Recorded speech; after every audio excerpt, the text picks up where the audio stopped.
লোটে মাছের ঝুড়া আর পনির দিয়ে তৈরি করা একটা স্ন্যাক্স রেসিপি বা স্টার্টার আইটেমও বলতে পারো, যেটা আমি আজ তোমাদের সঙ্গে শেয়ার করব। হ্যালো এভরিওয়ান, কেমন আছো তোমরা সবাই? আগে বলো। আমার আরেকটা ভিডিওতে তোমাদের সবাইকে ওয়েলকাম। একটা 200 গ্রাম পনিরের প্যাকেট আমি নিয়েছি, সেটাকেই একদম সমান 4 ভাগে ভাগ করে নিলাম, আর প্রত্যেকটা অংশকেই আবার 3টে সমান ভাগে ভাগ করেছি, যেমনটা তোমরা ভিডিওতে দেখলে। এবার একটা পনিরের অংশকে হাতে নিয়ে ওর মধ্যে লোটে মাছের ঝুড়াটা দিয়ে দিতে হবে, ঠিক পুর হিসেবে আমরা যেমন কোনো কিছু করে থাকি। আর তারপরেই আরেকটা পনিরের অংশ নিয়ে ওটাকে ঢেকে বেশ ভালো করে হাত দিয়ে চেপে চেপে একদম টাইট করে দেব, যাতে ওটা না খুলে যায়। লোটে মাছের ঝুড়াটা যদি বাড়িতে তৈরি করা থাকে তাহলে কিন্তু এটা করতে কোনোই ঝামেলা নেই।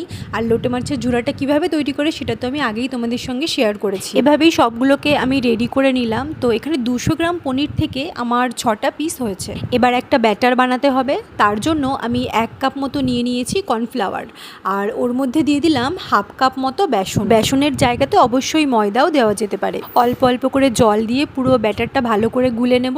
পরিমাণ মতো নুন হলুদ দিয়ে দেবো, আর দিয়ে দেবো একটুখানি জোয়ান দানাটা থাকলে অবশ্যই দেবে, এটাতে না খেতে খুব ভালো হয়। আর সবার শেষে দিতে হবে একটুখানি বেকিং সোডা।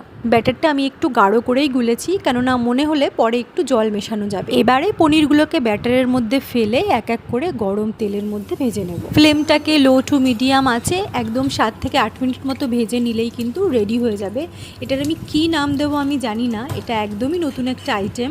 তোমরা কখনো এটা খেয়েছো কি না অবশ্যই জানো, আর যদি না খেয়ে থাকো তাহলে অবশ্যই একবার ট্রাই করো। এখানে তোমরা লোটে মাছের জায়গায় অন্য কিছুও দিতে পারো, তবে লোটে মাছের ঝোড়াটা খেতে এত টেস্টি হয় যে আমার মনে হয় এটা দিয়ে করলেই বেস্ট হবে। রেসিপিটা কেমন লাগলো, আগে খেয়েছো কি না অবশ্যই কিন্তু আমাকে জানাবে, আমার খুব ভালো লাগবে। টাটা, সবাই খুব ভালো থেকো, দেখা হবে নেক্সট ব্লগে।